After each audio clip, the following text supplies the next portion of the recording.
Every great life begins with a direction. But the compass doesn't point to yes, it points to no. This is the story of a man who said no. So many times, the world had no choice but to listen. His name is Bill Gates.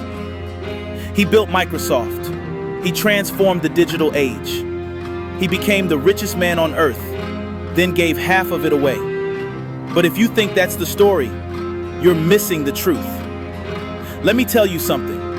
The real story is hidden in the shadows, in the thousands of quiet, brutal, determined no's behind every achievement. In his 20s, Gates once said, "I never took a day off, not one. No weekends, no holidays, no sleeping in." Because Gates didn't just work hard.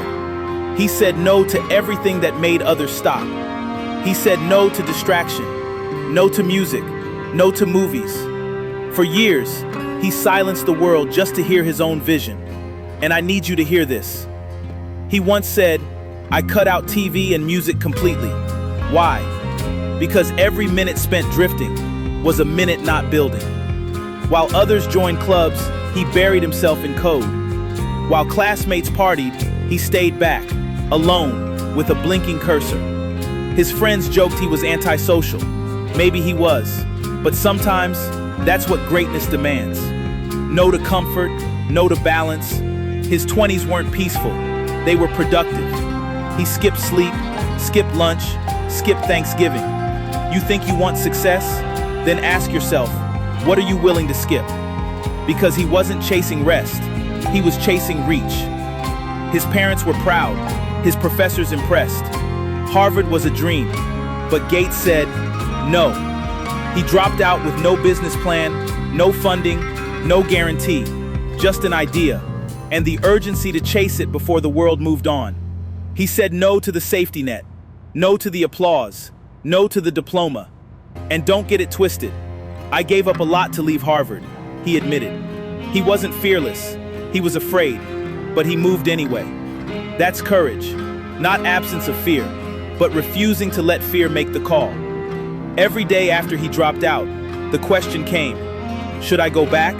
Should I quit? And every day, he said no. He reviewed every line of code, every screen, every bug. If it wasn't excellent, it wasn't acceptable. Now, if you are tolerating low quality work and calling it good enough, stop. Gates rewrote code, rebuilt products, demanded better.